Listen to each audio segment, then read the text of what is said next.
guys, welcome back to my channel, Casting Corner. I am here with the beautiful, lovely, hilariously talented, and funny Alexa Pereira. Hi guys. This is Alexa. So thank you first of all for doing this and being on here. Alexa's a big proponent of actors. She loves actors. She loves helping them. Yes. So I'm glad to have you here. So let's just start with a really quick your background, where you're from, how you got into casting, where you worked, and what you're doing now. Sort of. Okay. Hi guys. I mean, basically where I started, I'm from the East Coast. I'm from Jersey, and I actually started out as an actor. What? Yeah, and I was pursuing it in New York for a little bit, and I had a little tiny bit of success, not too much, but I wanted to give it a shot in LA. See what you've been on.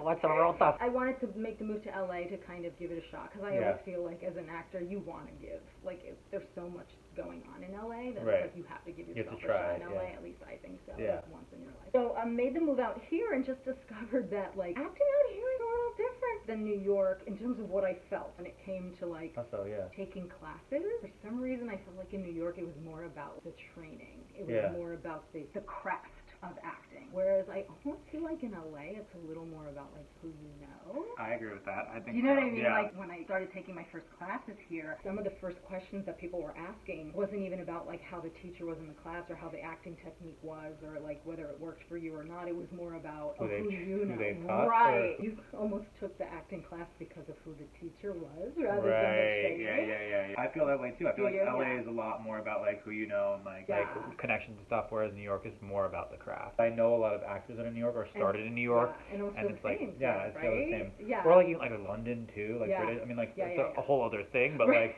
but it's like it's so much about training there, and that's why they're so good, and that's why they take all these parts from us. Hate you guys, love you guys, just kidding. As I kept pursuing it, I felt for myself that I didn't enjoy it as much as I thought. It wasn't about the craft anymore for me. It was about a business, like about booking, and like finding the agent, and like if you weren't booking enough, like did you feel like you were disappointing your agent, always getting the headshot? So believe me, like actors, I hear you, I feel you, because I was there. I just wasn't enjoying it anymore. And not only that, like when it came to the actual audition part, I was getting super anxious, and I just felt very like, I said, this is such a hard business to be in anyway, that it's like if you're not full, if you're not loving it 100%, and like all in, like what they say, try to find something else that you love. And that's kind of how I got into casting, because I knew that I still loved the business. I knew that I still wanted to be part of like actors in some way and acting. So that's how I found casting, and I actually started out in commercial casting, working as an assistant. We have never talked about that. Well, the thing about commercial casting, all about numbers. Cattle calls. Yeah, it's like one day audition, then the callback could be like the next day. Seeing hundreds of people, right? Oh, like for sure. It's like hundreds of people. You don't really get to know the actor that much, like in and out, like do the thing. For sure. But what I loved about it is that was my first kind of taste directing the actors. Because you were there in the front telling the actors what to do. So I was the one, like, before they went into the room that would sit and tell the actors, like, hey guys, this is what we're going to do when you get in the room. So that really, like, helped me and prepped me for that, and I absolutely loved it. But I always knew that I wanted to do theatrical casting. So I just built up a little resume with commercials and then just started training that, and actually got very lucky right away and got into some great offices. I've worked in a bunch of offices, Julie Ashton, Koloff Nicola, McCarthy Avalera. Right now I'm working with Melissa Costenbader, and we're working on pilot straight to series for HBO Max, which is awesome. There's so many HBO Max shows coming out right now. Or starting to cast. It's the whole new Warner Brothers, whole new thing. They're a streaming service. They're taking Friends there. Friends is leaving Netflix. Everybody knows that. I'm gonna get HBO Max just for Friends. I know. Damn, streaming service. Yeah, I know. Over. But now it's like, it's great, but it's also like a lot of people are like, the point of streaming services was to save you from paying for cable. But now there's so many streaming services that by the time you're probably paying the same or more if you subscribe to them all. I know. And the thing is, like, each channel has that one great show that you're like, I have to get it just for that one show. Maybe they should change it into like you subscribe to the show kind of thing. like 99 cents a month per show or something like that. That's a good idea. So that you can get like this show from Apple Plus and this show from Disney and now, this like, show. Facebook, like there's Yeah, and shows Facebook on, like, Watch. Facebook. I mean, but the great thing is there's so many shows for actors to audition for. Sure, there's so many more opportunities because there's so much more content. I don't know who is watching all this content, but it's all out there. But, I mean, it's a great time for actors because honestly, there's so much out there and there's so much work. So because you were an actor first, and that's new, and I've never had anyone on that before besides me, Fitz. So let's talk. That's awesome because she has been an actor, so working on the other side now casting, she's probably one of the best people to read for because she feels for you, she knows for you, and she wants to work with you as an actor, which is great, and understands the nerves, the pressure, and all that other stuff. But since you were an actor before, what advice would you give your actor self now that you've learned from working in casting? Like, to your, like what would I say what would you say to your old actor self? Funny enough, I think it's less about what I would do. I don't think there's anything that I would aim for me to do something differently. I think what changed now being on the other side of the camera is realizing how casting is there for you. We are on your side. Right. We want you to get the part. When we are giving you direction, it's because we're trying to get you to a place where we know like producers want that role. We're not your enemy. Right, exactly. But I think it's more seeing how it's not personal. It's not a personal thing to the actor. I get that as an actor, and especially maybe you're still at the co-star level and not going out as much, that when you go out for an audition, each audition there's so much pressure on you, right? You want to book it, of course, but then you want to book it for your agent, you want to book it for your manager, you want to book it for because you want to keep. So like every audition has so much stress. It's pressure. There's pressure. Every audition Absolutely. And pressure. Yeah, pressure and pressure. For sure. We see so many actors like a day that we don't like. If you made that one mistake, an actor we will leave and think about that, right? All day, and like, oh my God, what's that? Like whatever, and like then stress out. We don't even think about it. Right. So, you know, like it's come and gone. We are just looking to see if you're the right person for the role and then move forward. So I feel like it would be me just realizing that when I walk in the room to take the pressure off myself as an actor to say, go in the room and have fun. We're human beings. Yeah. You know, we're not the enemy. We're not some other being that's like we're just we want you to do well. We want you to do well, but don't think it's too personally. Absolutely. You know, it's just that we're literally there to do a job. You're probably a micro analyzing every little beat, every little hey, every little thing. And we are not. We're not. We love you. We brought you in. We're doing it, and we're going on to the next thing. It's not like there's not a lot of chit chat. It doesn't mean anything. It doesn't mean we don't like you or like whatever. Everyone's always got their own things that they're going on. If somebody's not, don't think too much of it. But yeah, that's a really good point too. Is we sometimes think so much about like it's got to be right. And it's got to be perfect, especially when you don't get as many opportunities. Like it has to be perfect. It has to do it the right way. There's no perfect. You know, when people talk, when they interact, like people flub, people mess up, people drop lines. Like I could stop. What am I gonna say? Like it's like very human. It's almost nice when people flub because it makes it a little human. Because if it's the audition's so perfect, sometimes it's like what is it rehearsed? No, not that you can't have a perfect audition, but look when you have. For the ones who good for you. Good for you. Bravo, you British actors, Australian too. You New York actors. Yeah, you New York. Kidding, love you. Realizing that you can relax. Yeah. Because it's like it's coming into a safe space. Yeah. It really is a safe space. Anything else that you would say? What else would I say? What would you tell yourself?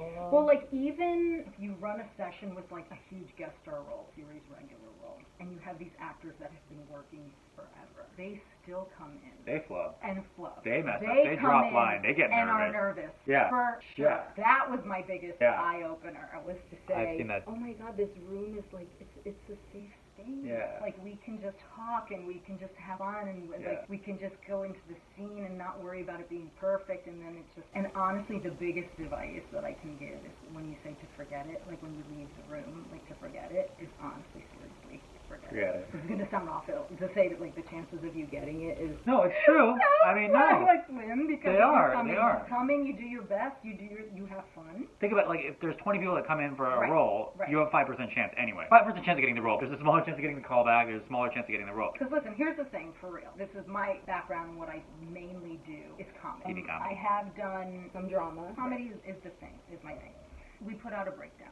We can get 1,000 submissions. Let's say it's a co-star. Out of the 1,000 submissions, I will look through and maybe pick to come in 13 to maybe 20. 20 is being generous. the 20 people that come, literally just 2% right there. Maybe we send to producers. Some people might do things differently. Right. When I say people, casting. Every office is different. Every office is different. We're all people. We all have different ways of doing things. Exactly. And you have to remember that casting is, we're just people. For sure. So like my taste is different than her taste. Is different than X's taste. It's all subjective. It's all subjective. So some people might just pick their 5 to send off to producers. Another office may send everybody, but maybe just highlight the people that were their favorites. Other offices may only send like their top favorites, which could be like 1 or 2 people. So already we're going to send 5. We have a number that we always send. Exactly. So we're sending 5, the 5 best, even if they're not our favorite, but we're going to just the 5 best of the session. Absolutely. Versus their top choices if they only like one person, and it's one person that's going. Right. And then if it's, say, like a network show, it's going to go to producers first. Producers are going to look at whatever those choices are. Producers are going to pick the person they like, and then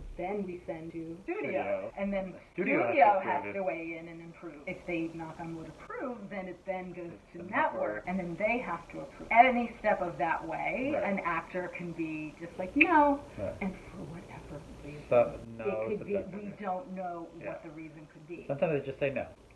Exactly. They don't give you a reason. Again, which is another reason for actors to just let it go, because you have at this point you did your job. Right. And so I heard a saying once before, it says, don't let your acting be the reason you don't get the job. Do your homework, do what you need to do when you walk into the audition, and then let it go. Right. Because you've done your job. Right. You've done the best you can. Everything else, and don't think that that's not going unnoticed. Just because you don't get the part, if you do a good job, do the work, and you do it, we know, even the producers know, like, oh, he was good, but maybe he's not right for this, or whatever. Right. Even if they get to the studio and they see that they're good, but for some reason they don't like you or want you for that part, doesn't mean they don't think you're a good actor. Oh, absolutely. And the casting office will call you. And they'll call you in again and again. If you do a good job, make a good impression. You want to make the fans around town to book the room, not the job. Oh, for sure. If that office becomes a fan of yours, like you come in and like you didn't get that role, we're not going to look at you and be, oh, they didn't get the role. Right. They're not good to bring in. No. We will still bring you in for something else. So once you get an office that's like a fan of yours, that's awesome, because they will continually bring you in. That's what you want. You want to get into an office that you know that they're constantly going to call you in whenever they have something that you're right for. But I always say, any actor that's on anything that you watch, even if you think they're not creative, they went through all those steps to get cast. Right. So they did something right. You know what I'm saying? They did something right. They did something right. And the other thing that I learned as an actor is, like, you could be the second choice or the third choice, and you'll never know. You'll never ever know. Very true. And a lot of times you don't even know if you got sent to producers. Yeah, you won't know. You know what I mean? Like, just because you haven't gotten the part, you think you're like, oh my god, I was I'm horrible, not getting booked, I'm not whatever. And literally, you're constantly always getting sent. Because at least for me, I don't think, I mean, maybe unless a rep specifically asks, I'm not going to specifically reach out and just let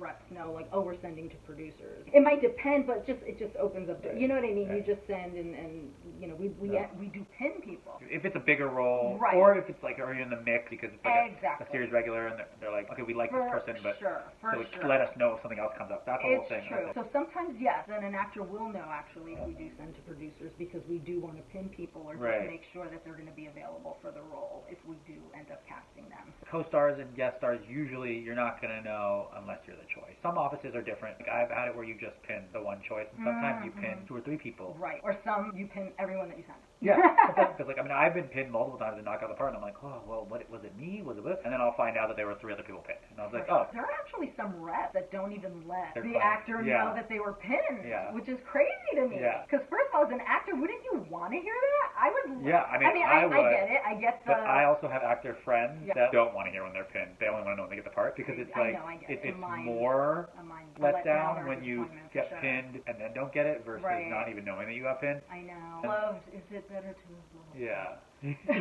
One of my friends, and this is for commercials, he'd be on the Veil for commercials. He's got like 7 or 8 in a row, but did get any of them. He's like, I need to stop. Because he gets hooked up for every single one. And then doesn't get it. Love you, Micah.